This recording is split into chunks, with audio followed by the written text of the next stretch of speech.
La carrera del Chicote fue en picada hasta llegar a un trágico final. A pesar de haber participado en más de 130 películas, no pudo cumplir su sueño de despedirse de su público en la Plaza de Toros de Ciudad de México. Si hasta eso los han hecho infelices las mujeres, si no dejan títere con cabeza. 20. ¿Cómo es que un actor tan importante para el cine de oro mexicano termina siendo velado sin la compañía de sus colegas? ¿Por qué el Chicote llegó al final de su vida en esas condiciones, aun cuando fue el actor secundario de la comedia más importante de su época? Vámonos, mano. ¿A dónde? Yo no quiero verla. Vámonos. Tú no le has hecho nada malo y diría que eres un rajón. El Chicote arrancaba las carcajadas de la audiencia con su gesto eternamente confundido y su tono suplicante para hablar siempre característico. Nunca parecía que una línea suya sobrara, y los mejores chistes de los grandes estaban secundados por las ocurrencias del Chicote. En pantalla, al lado de los protagonistas, se veía siempre más pequeño, pero era imprescindible para que las escenas tuvieran esa cadencia que daba su experimentada participación en las comedias. ¿Será el Chicote un augurio para todos los actores de reparto?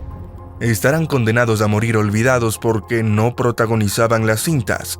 Revisemos al detalle su historia. 19. El Chicote fue el actor de soporte por excelencia de Jorge Negrete. Primero abres un ojo, a luego el otro y a luego pues abres el otro. Y es que las mejores escenas de comedia del cine de oro mexicano siempre tienen un protagonista y un patiño. Este es un término de amplio uso en la cultura popular del espectáculo, particularmente en México, para referirse a un personaje secundario en la comedia que hace sobresalir al cómico principal. Ese era el papel del Chicote en la gran mayoría de las producciones en las que participó durante más de 50 años de carrera artística. Una de las cintas más populares que el Chicote coprotagonizó fue Jalisco en Sevilla. Junto a Negrete representaron a la épica pareja Nacho y Nopalito. Estos dos chaparros mexicanos llenos de deudas reciben la noticia de que el abuelo de Nacho, que residía en Sevilla, ha fallecido, dejándole a este como único heredero. Nacho y Nopalito, interpretado por el Chicote, viajan a Sevilla para cobrar la herencia. Llegan a Sevilla y sin un solo céntimo comienzan una aventura llena de disparates. Además, conocen a la bella Araceli, interpretada por Carmen Sevilla, sin saber que es la hija del patrón. 18. Pedro Negrete no fue su único compañero de rodaje. En ese entonces había en el cine figuras emblemáticas y protagónicas como las del muchacho, la muchacha, el malo, el viejito. Esos eran para los más grandes. Pero Armando Soto, la Marina, siempre era el chistoso. Pero esto no le quitó ningún mérito, pues pocos artistas pueden ufanarse de haber trabajado junto a artistas de la talla de Raúl de Anda, Pedro Armendáriz, Luis Aguilar, Antonio Aguilar, Eulalio González Piporro y hasta el mismísimo Pedro Infante. El chaparrito se hizo indispensable en un cine principalmente familiar. Causaba mucha gracia con su gesto acongojado y su estilo de ranchero bonachón. Se hizo recordar en el cine trabajando en películas como La Abuelita, donde trabajó al lado de la gran Sara García. Junto a David Silva figuró en la película Malayo, donde aparece también la bellísima María Antonieta Pons.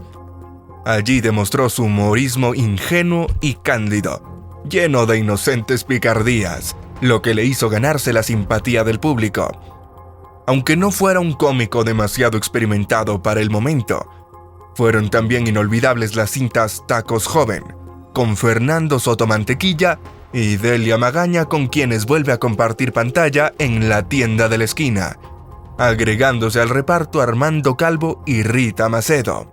En toda esta trayectoria, las mejores interpretaciones del Chicote fueron en plan de patiño, y más que un actor principal, fue un desenvuelto comediante, que supo brillar en nuestro cine como uno de los secundarios más sólidos para la comedia ranchera.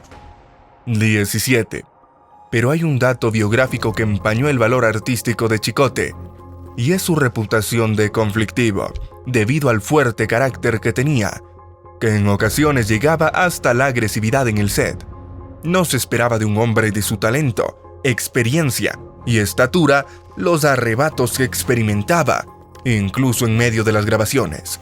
Pese al éxito que tenía el Chicote, su mal genio, que en ocasiones llegaba a sacarlo de control, distaba mucho de los personajes que interpretaba. Ese carácter lo llevó a tener problemas con sus compañeros, así como con los productores, quienes llegando a un momento ya no lo querían contratar como actor secundario. Con la fama y el dinero que tenía, comenzó a derrochar a manos llenas, e incluso su comportamiento cambió, pues se dice que siempre estaba armado y que comenzó a beber durante las filmaciones. La fortuna que Armando Soto había logrado en tantos años de trayectoria se fue volviendo agua entre sus manos. Y eso complicó aún más su carácter. En un periodo, sus gastos desenfrenados lo llevaron a la ruina y tuvo que recurrir a sus amigos para salir de esta penosa situación. Pero ellos no pudieron hacer mucho. El Chicote pasó sus últimos días viviendo prácticamente al día. A decir verdad, Armando Soto La Marina nunca pudo deshacerse de su temperamento de torero. Además, su adicción al alcohol fortaleció su mal genio. De modo que a la menor provocación ya se enfrentaba a sus compañeros violentamente, lo que resultó ser un problema para los directores de la época. Más tarde, el Chicote comenzó a renegar del medio artístico. Con una actitud soberbia rechazó varios papeles, negándose a participar, pues no quería ser más un actor de reparto. Como era de esperarse, esta faceta difícil y sumamente agresiva del Chicote le cerró muchas puertas. 16. Esta faceta agresiva podría ser señal de que nuestro querido Chicote haya padecido el llamado complejo de Napoleón. Este es un término utilizado en psicología para hablar comúnmente del complejo de inferioridad. Esta disfunción fue mencionada por primera vez por el psicólogo austriaco Alfred Adler, quien aseguró que todos los niños desarrollan sentimientos de inferioridad al estar rodeados por adultos más altos y capaces que ellos. Según investigaciones, todos los pequeños se sienten inferiores, aunque no todos desarrollan la disfunción. Pero considerando que el Chicote además tenía problemas con la bebida, es bastante probable que haya padecido de este complejo al final de su vida artística.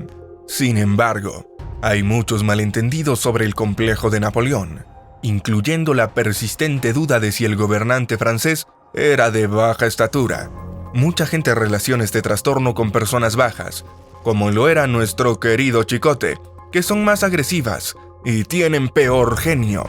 En el caso del actor, haber siempre tenido papeles secundarios al lado de figuras literalmente más grandes pudo darle la percepción de inferioridad, el recelo frente a quienes lo rodeaban y baja autoestima, sumado a esto el exceso de consumo de alcohol. Un evento desafortunado que tuvo el Chicote con Jorge Negrete confirma esto. 15. Los compañeros y familiares del Chicote comentan que bajo las influencias del alcohol, su personalidad cambiaba. En una oportunidad, llegó a retar a balazos al mismo Jorge Negrete con quien compartía rodaje. Cansado de que el actor se presentara ebrio a los días de grabación, enfurecido Jorge Negrete le reclamó a su compañero que tenía problemas de alcoholismo y esto afectaba su profesionalismo. En llegadas tarde y en estado impresentable. Lo que nunca imaginaría el charro es que su compañero tuviera una violenta reacción. El Chicote respondió a los reclamos con una pelea que primero comenzó con gritos y luego pasó a los golpes. Sin embargo, el detalle que dejó en shock a todos los presentes es que se desenfundó un arma que había llevado al mismo set de grabación y retó a su compañero a un duelo de balazos. Afortunadamente el equipo y el resto de los actores supieron ser prudentes y pronto calmaron la situación, logrando así evitar una terrible tragedia. Cabe destacar que el Chicote tenía fama de retar a un duelo de balazos a todo aquel que le llegara a reclamar por su impuntualidad y falta de profesionalismo. ¿Te imaginas que ese día hubiera sido el triste final de Jorge Negrete a manos de su propio compañero de rodaje y amigo? Y la siguiente anécdota nos revela cuánto cariño le tenía el Chicote a Jorge Negrete. 14. Resulta que durante el rodaje de la película Calibre 44 llegó Armando Soto a pedirle empleo a Eulalio. Sabiendo la fama que tenía de problemático, optó por comentarle que fuera con Pedro Armendáriz, quien tenía una amistad más grande con el director Julián Soler. Piporro y Pedro abogaron por el Chicote frente al director Soler, quien al principio se negó, porque sabía que al contrario tendría que soportar días enteros sin filmar. Finalmente, Eulalio y Armendáriz se hicieron responsables de Chicote, le leyeron las reglas y comenzó el rodaje. Todo parecía salir bien, pero en la segunda semana Soto la Marina duró 3 días tomando en una cantina de Cuautla. Uno de estos días fue hallado con pistola en mano, repartiendo balazos con coraje porque la radiola del lugar no tenía canciones de Jorge Negrete. Destruyó el aparato a balazos y Julián Soler, enojado, mandó a los responsables de Chicote a sacarlo de la cantina. Al llegar Pedro Armendáriz, comenzó a regañarlo porque los había hecho quedar mal con el director. Chicote tomó su pistola apuntándoles y los hizo salir del lugar sin escucharles. Al día siguiente, Pedro y Eulalio volvieron a encarar al comediante pidiéndole que dejara el vicio, que lo dejaría sin empleo. El Chicote aceptó, pero apenas 24 horas después lo encontraron recostado en un camastro del hotel con un vaso de whisky en la mano, desde donde les gritó alegremente enfrente de todos: «Lalo, Pedro, los dos vayan a saludar a su madre». Toda esa furia porque la rocola del bar donde estaba no tenía canciones del emblemático Jorge Negrete, a quien consideraba su más grande amigo. 13. También, en 1946, específicamente el 3 de abril, a causa del exceso del alcohol, sufrió un accidente automovilístico que casi le cuesta la vida. El aparatoso accidente ocurrió después de pasar un día entero de fiesta. Ebrio, decidió tomar su coche, y pasó lo peor. Se golpeó el cráneo contra el parabrisas de su hermoso Mercury que conducía, al impactarse contra un poste de luz. El incidente ocurrió en la calle Tepic, en la colonia Roma, luego de que el Chicote saliera, aproximadamente a la 1 de la madrugada del Teatro Folies. Se encontraba en compañía de su secretario y 2 bellas damas. Visitaron distintos bares aproximadamente hasta las 10 de la mañana, y luego, casi 9 horas de consumir alcohol, el artista tuvo el accidente que casi le quitó la vida. Y no estoy llorando, me estoy riendo. 12. Sin embargo, para los verdaderos fanáticos de su actuación, estas no son más que anécdotas, que no se comparan con todos los buenos momentos que el Chicote le dejó al cine mexicano. El Chicote se hizo dueño del gusto de la gente, con su voz ronca, baja estatura y de gestos lastimeros que cautivaron al público desde sus primeras apariciones en la gran pantalla, donde su popularidad comenzó a crecer como la espuma en la década de los 50. Pero no creerás cómo fueron los inicios de este gran comediante. 11. El Chicote se formó en las carpas, al igual que Cantinflas, Palillo, el Panzonzoto, Borolas, Mantequilla y tantos más. En esos tiempos dorados de las carpas artísticas, los asistentes no solo iban a ver un espectáculo, sino que se sumergían en un mundo de magia y diversión. Imaginan tener la suerte de conocer en persona a esos artistas que solo se escuchaban por la radio. Las voces que acompañaban en las noches cobraban vida frente a los ojos de los asistentes. Fuera tiña, cuánta tiña hubiera aquí. Se me hace agüita en la boca, no mata. Allí se inició el Chicote, en las carpas, con sus luces titilantes, que recibían a los asistentes con los brazos abiertos. Las vedettes deslumbraban con sus bailes y trajes llenos de lentejuelas y plumas. El escenario era un mar de colores y risas, donde el público no solo era espectador, sino cómplice de las bromas y ocurrencias de los artistas. En aquellos foros itinerantes, no solo se formaban grandes cantantes, cómicos y vedettes, sino también imitadores, magos y ventrílocuos. Recuerdan a Alguarir o The Body, padres del Magad, y a Beto el Boticario. Surgieron grandes cómicos como el Chicote, José el Ojón Jasso y Eufrosina García, conocida como La Flaca. ¿Y quién podría olvidar a Antonio Espino Cavillazo, Cantinflas, el inolvidable Palillo, Panzonzoto y su hijo Mantequilla? En aquel ambiente de carcajadas también emergió la familia Arosamena, encabezada por el querido Manche. La lista de talentos era interminable, desde Arapos Pintán, Manuel Medel hasta Hacha Flying, y por supuesto cómo olvidar a Borolas y Resortes. A los 18 años el Chicote se lanzó al fascinante mundo de las carpas artísticas. Era el 27 de diciembre de 1927, una fecha que marcó el inicio de su aventura.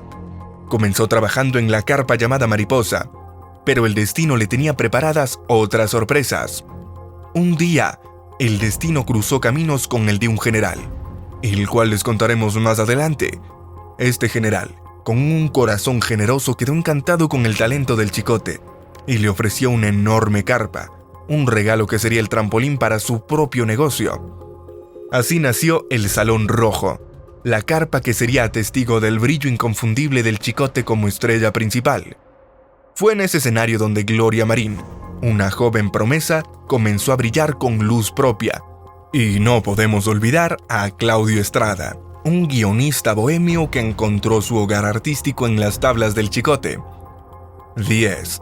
Estas carpas no eran simples espectáculos, eran oasis de entretenimiento para los sectores más humildes de nuestra sociedad. Inspiradas en los circos europeos, estas variedades no solo entretenían, sino que también reflejaban la vida cotidiana y la tumultuosa situación política de México a principios del siglo XX. Los cómicos de las carpas eran como voceros del pueblo, expresando con sencillez y humor aquello que muchos pensaban que no se atrevían a decir.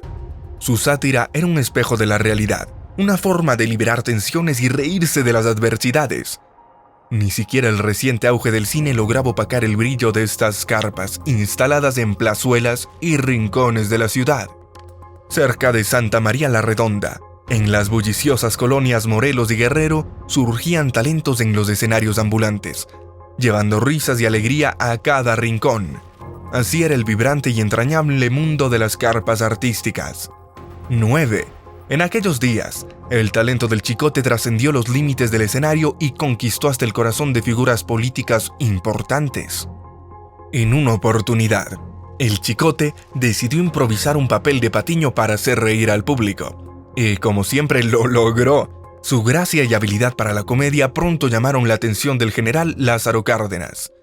Sorprendido por el ingenio del cómico, le obsequió una gran carpa para que pudiera iniciar su propio negocio. Así nació un nuevo capítulo en la vida del Chicote. En su nueva carpa, se rodeó de talentos emergentes como Gloria Marín y Claudio Estrada. Juntos crearon un espectáculo inolvidable que atrajo la atención incluso de los productores de cine. Pero la historia no termina ahí. El Chicote tenía una rutina especial llamada El Cura y el Monaguillo, que tanto le gustaba al presidente Cárdenas. Este éxito en el escenario solo fortaleció la admiración del público y abrió nuevas puertas para el Chicote en el mundo del entretenimiento. Así, entre risas y aplausos, el Chicote se convirtió en un ícono de la comedia mexicana.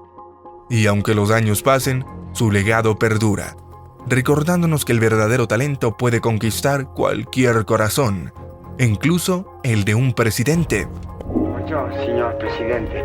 8. Luego comenzaron los éxitos en el cine. Son recordados por sus icónicos personajes en películas como Me he de comer esta tuna, Flor Silvestre, Cartas marcadas. Para 1947 se estrena el film Cuando lloran los valientes, en el que el Chicote tiene un papel secundario, pero lo llevó a tener gran estima y reconocimiento en el medio. Luego de eso, no salió casi de los estudios, y se le convocaba para casi todas las producciones de comedia, alcanzando a 130 películas la lista de sus participaciones. 7. Este apartado lo dedicaremos a los capítulos finales en la vida del Chicote, un hombre cuyo brillo en la pantalla se desvaneció con el paso del tiempo.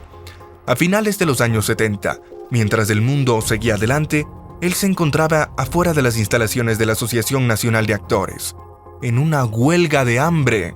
La época de oro del cine mexicano había llegado a su fin, y con ella parecía que también se desvanecía el interés por el Chicote.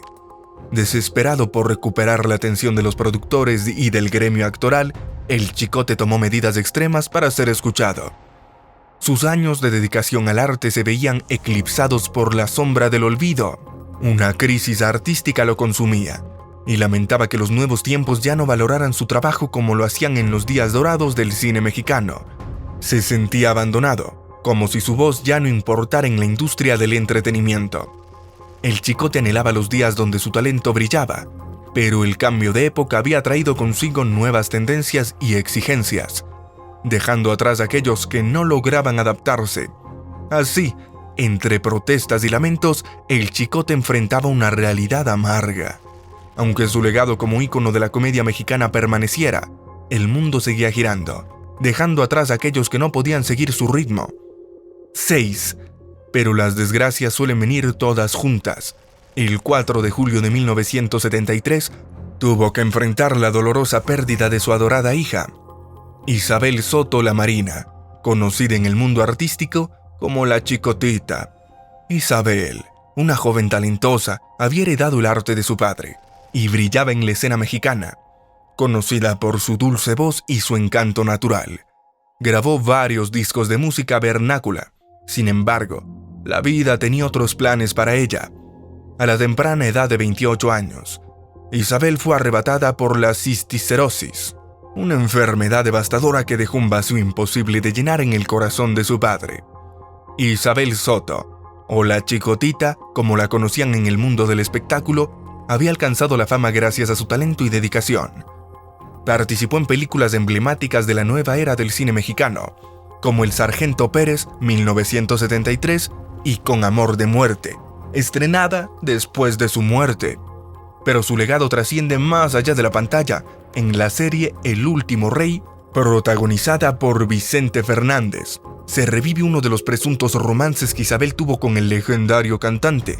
Aunque solo sean rumores, estas historias muestran la profundidad del impacto que la Chicotita tuvo en la vida de aquellos que la rodeaban, incluso en las leyendas de la música ranchera como Vicente Fernández.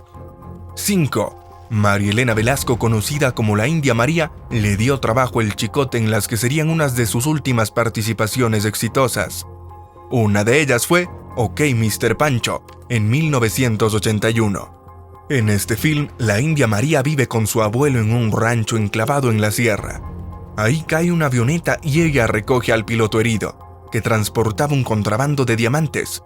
Mientras él se repone, María viaja a Estados Unidos a entregar los diamantes diciéndole que son medicinas para su mamá, aunque solo quiere que lleguen a tiempo a su destino para que la mafia no dañe a su familia.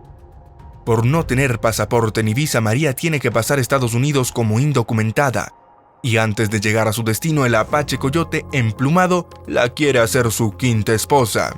La participación del Chicote es en el personaje del abuelo de la India María. La película aborda temas como el analfabetismo y la inmigración irregular. Además, es considerada como una de las mejores películas de comedia del cine mexicano. 4. 3 años más tarde se estrena El Coyote Emplumado, en 1983, dirigida y protagonizada por la India María, en la que el Chicote tuvo una participación especial en el papel de Don Lupe. La India María y su padre, ambos artesanos, son invitados por un arqueólogo y un antropólogo a un congreso en Acapulco. Asisten también unos maleantes para robar la valiosísima pieza El Coyote Emplumado. Los artesanos la duplican, sin saber que los bandidos quieren usarla para sustituir la original. La policía persigue tanto a los ladrones como a los artesanos por falsificadores. 3. Pero la última aparición en la pantalla grande del Chicote fue en la cinta Pistoleros Asesinos de 1986, donde interpretó a El Muecas. La historia gira en torno a un cacique obsesionado con la idea de apoderarse de todas las tierras de un pueblo que utiliza a sus pistoleros para enfrentar al hijo de una mujer. Aunque la participación de Armando Soto no fue estelar, es recordada como la última vez que lo vimos en el cine mexicano. 2. Para cerrar esta historia, queremos compartirles el último capítulo en la vida de Armando Soto, conocido cariñosamente como El Chicote. El sueño más anhelado del actor, al final de sus días, era despedirse del público en la majestuosa Plaza de Toros de la Ciudad de México. Sin embargo, a veces la vida tiene planes diferentes a los nuestros. Los últimos días del Chicote los pasó en su hogar, lejos de los reflectores y la multitud, en Ciudad Nezahualcóyotl, Allí, rodeado del calor de su familia y los recuerdos de una vida dedicada al arte, el Chicote dio su último suspiro. Fue el 20 de marzo de 1983 cuando un infarto agudo le arrebató de este mundo, dejando un vacío en el corazón de todos aquellos que habían reído con sus actuaciones a lo largo de los años. Aunque su sueño de despedirse en la Plaza de Toros quedará sin cumplirse, su legado como el ícono de la comedia mexicana vivirá siempre en el corazón de su público y en la historia del entretenimiento. 1. Armando Soto, nuestro querido Chicote, encontró su último descanso en la oscuridad del olvido de sus compañeros del cine. Ninguna celebridad asistió a su sepelio, puede que por lo impredecible de su fallecimiento o por la distancia que el Chicote tomará en sus últimos años en el medio artístico. Por suerte, fue un hombre familiar. A lo largo de su vida, Armando se casó 4 veces, formando familias y compartiendo sus días con mujeres que le brindaron amor y compañía. El recuerdo de sus matrimonios se mezcla con la memoria de sus 8 hijos, frutos de esos amores pasados. A pesar de las relaciones y la descendencia, Armando encontró su destino final, acompañado solo de su círculo más cercano. El 20 de marzo de 1983 marcó el final de su viaje terrenal, aunque su nombre fuera proclamado en letras de neón como una de las primeras figuras del espectáculo en la Ciudad de México. Hoy es recordado como el actor de reparto que compartió el escenario con las más grandes estrellas del cine mexicano.